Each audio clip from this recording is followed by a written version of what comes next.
Fala pessoal, tudo bem com vocês? Bora atualizar o mercado porque tem uma dança das cadeiras aí rolando em relação aos técnicos. Pedro Caixinha no Grêmio, Renato Gaúcho no Vasco, Maurício Barbieri no Furacão, Eduardo Barroca no Mirassol, o Abel Ferreira pode sair do Palmeiras e tem muito mais acontecendo. Chega mais, eu sou o Chico Garcia, inscreva-se no canal e vamos juntos.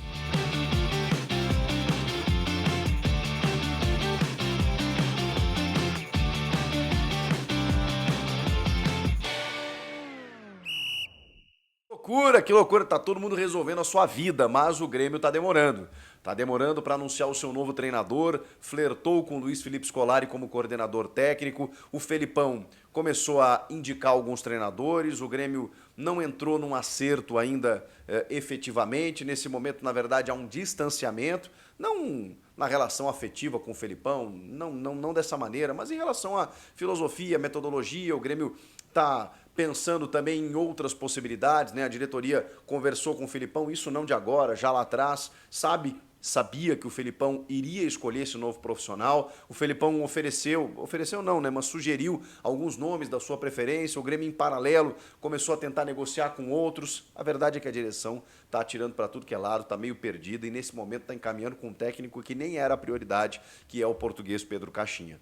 Eu gosto da ideia. Quando a gente fala numa ruptura depois da saída do Renato Portaluppi, a gente fala numa outra filosofia e trata-se de um técnico de processos, um técnico que você precisa dar tempo e respaldo. Terá isso no Grêmio? Não sei. Os resultados é que dirão, né? Mas o Pedro Caixinha, que fez essa temporada muito ruim no Bragantino, obviamente perdendo jogadores importantes como o Elinho, o Léo Ortiz, e obviamente desencaixando também, reclamando de que lá não tinha muita cobrança, né? Era difícil ele cobrar os atletas quando, na verdade, a própria SAF do Bragantino não tinha a exigência, não tem uma torcida que pressiona. O Caixinha se incomodava muito com isso. No Grêmio a situação vai ser outra. Ele, inclusive, vai ter a pressão de substituir Renato, embora as críticas dessa última temporada do Renato Portaluppi, o Pedro Caixinha chega substituindo um ídolo, não dá pra gente desconsiderar isso. E no caso do Bragantino, né, ele teve muitas dificuldades esse ano, mas no ano anterior o Bragantino chegou em algum momento a disputar o título brasileiro, chegou em final de Copa Sul-Americana. O Bragantino do Caixinha, ele em algum momento foi muito bom, muito bom. Ouvi entrevistas dele, inclusive, pós-jogos e depois algumas que ele concedeu, inclusive até para o jogo aberto, e me encantei com a maneira como ele enxerga o futebol. A gente sabe, os portugueses têm um outro nível, não todos, né? A gente coloca todos no mesmo balaio, mas nem todos têm a mesma representatividade. Agora o Caixinha me parece dos bons. Eu gosto do estilo dele trabalhar, mas não basta apenas você ser um bom técnico, né? Você depende de muitas variáveis. Qual o elenco que ele vai ter nas mãos? Qual o respaldo que ele vai ter da diretoria? Ele terá tempo para trabalhar? Enfim, são questões que a gente vai descobrir ali na frente. O fato é que o Grêmio está negociando com o Pedro Caixinha. Não era a ficha 1, o Grêmio chegou se falou até no Rafa Benítez, né, que foi oferecido em algum momento, o espanhol, Chelsea, Liverpool, Real Madrid.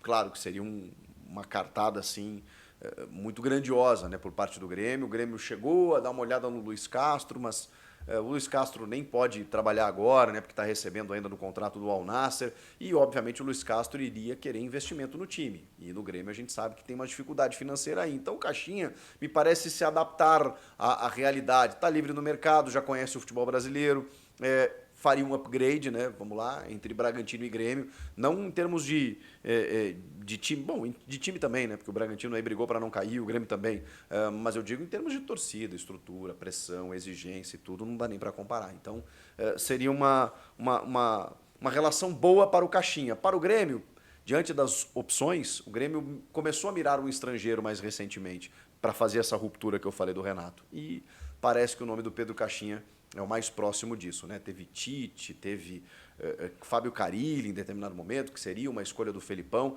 mas parece que o nome aponta realmente para Pedro Caixinha. Falando em treinadores, o Renato Gaúcho está se acertando mesmo com o Vasco da Gama. Muitas fontes diziam que ele não gostaria de trabalhar no início de 2025, mas é aquela coisa, né? Ficar no Rio de Janeiro, né? Não vai precisar, para pegar uma praia, não precisa pegar um avião, não precisa morar em hotel, pode continuar morando em casa e treinar o Vasco, onde ele já teve uma passagem, duas, aliás. tem lá amigos, né, como o Pedrinho, como o Felipe Maestro, né, pessoas que dariam respaldo ao Renato Gaúcho nesse momento. Tem o Carlos Amodeu, que já foi... E é curioso, porque até onde eu sabia não tinha uma boa relação. Ele foi CEO do Grêmio, né, e hoje trabalha também na diretoria do Vasco. Enfim, eles estão conversando lá e o Renato Gaúcho tem uma nova conversa agendada para essa terça-feira para ser o novo comandante do Vasco. Que loucura, hein? O Renato talvez se empregue antes do que o Grêmio confirme um novo treinador. E falando também em treinadores, a gente tem algumas confirmações, como, por exemplo, a renovação de Mano Menezes com o Fluminense. Olha, gerou um debate, uma divisão da torcida, a torcida não queria. Os números dele, desde a chegada dele no segundo semestre ali, para escapar do rebaixamento, para tirar o Flu do rebaixamento, não são ruins. Mas é aquela coisa, né? É uma ruptura muito grande, né? Você sai de um Fernando Diniz dando espetáculo, dando aula. O começo do Diniz desse ano realmente não foi bom. E aí chega o Mano Menezes com uma filosofia completamente diferente, mas ele salva, mesmo que no último jogo, ganhando do Palmeiras no Allianz Parque, ele salva o Fluminense de um rebaixamento e teve o seu contrato renovado até dezembro e vai ter a chance de treinar o Fluminense no Super Mundial de Clubes, mas a torcida me parece que não gostou muito. Ainda sobre o Fluminense, o Felipe Melo não teve o seu contrato renovado, não sei se ele vai encerrar a carreira ou não, ou se ele vai ainda insistir mais um pouco, mas o fato é que o Pitbull, né, já veterano, não teve o seu contrato renovado. Ainda sobre treinadores, a gente tem mais algumas informações aqui, como, por exemplo, Maurício Barbieri acertando com o Atlético Paranaense, o Furacão, que vai disputar a Série B em 2025 e que tem agora o ex-técnico do Bragantino, do Goiás, do Flamengo, Maurício Barbieri, que já fez bons trabalhos. Eu gosto muito das ideias do Barbieri, teve uma longevidade muito grande quando esteve no Bragantino, e agora volta a cena justamente no Furacão.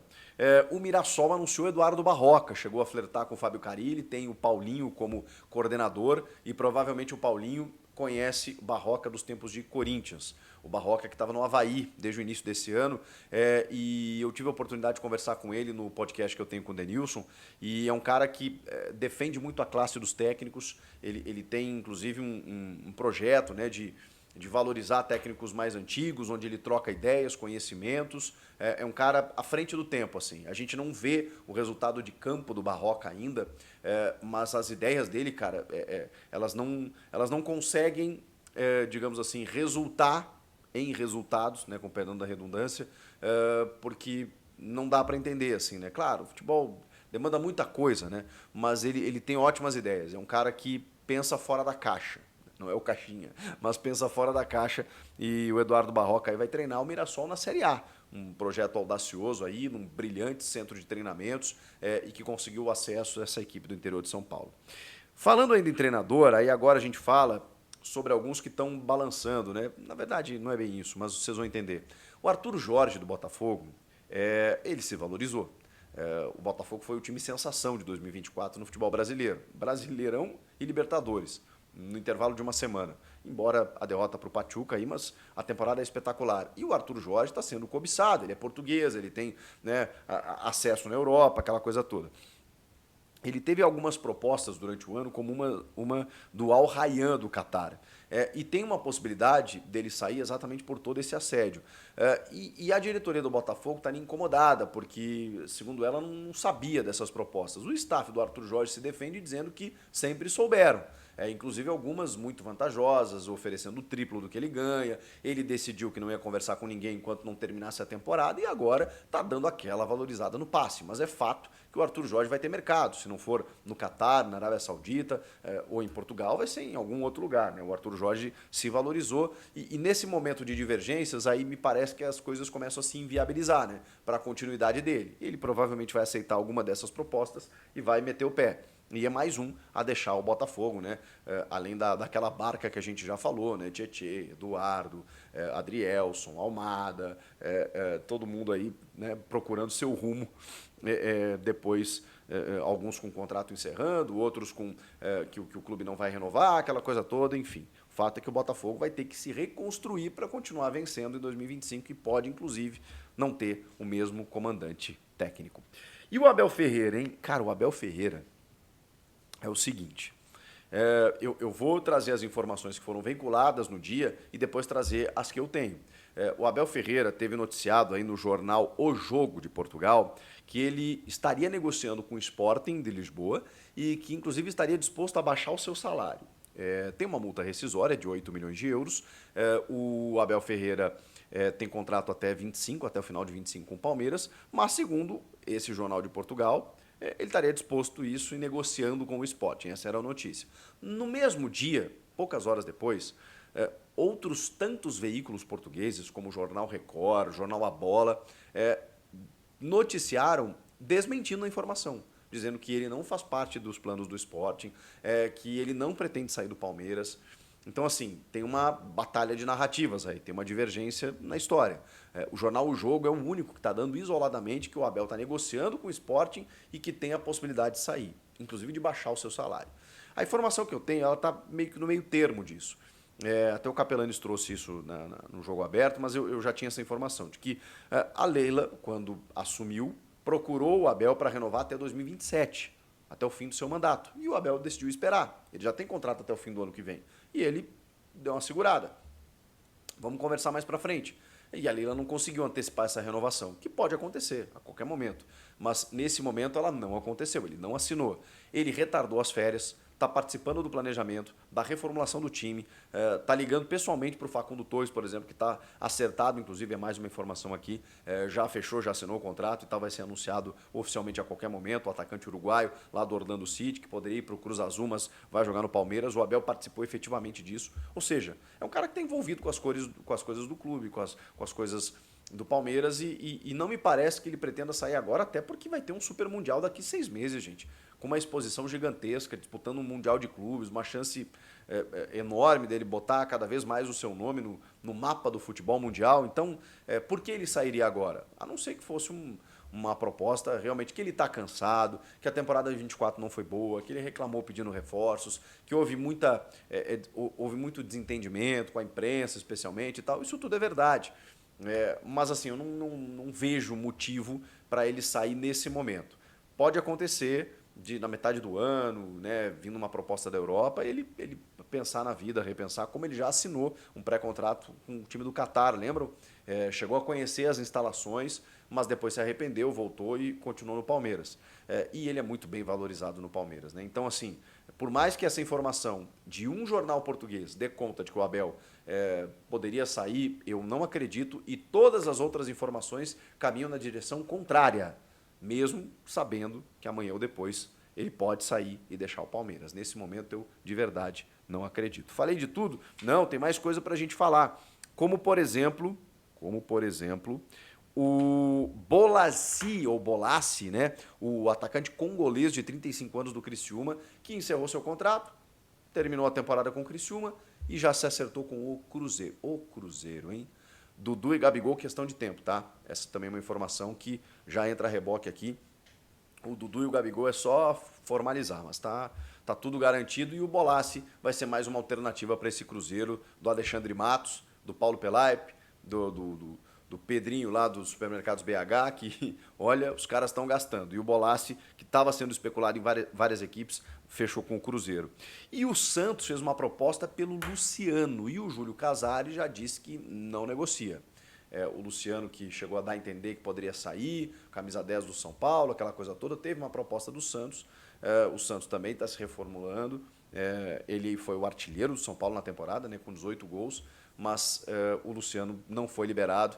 Para muitos, um jogador, não sei se chega a ser ídolo do São Paulo, mas é um jogador muito identificado, que o torcedor tem muito carinho, ele sempre defende as cores do clube. Nos últimos jogos até não estava tão bem assim, mas enfim, é um cara importante, está fazendo uma função de meia que não é a dele, na minha opinião, mas porque o São Paulo não tinha esse cara, e o Santos está buscando justamente esse cara, fez a proposta, e o São Paulo não vai liberar para um rival. Acho que agora falei de tudo. E aí, o que vocês acham disso tudo? Eu quero ouvi-los. Comentem aqui, inscreva-se no canal e eu volto na próxima. Tchau!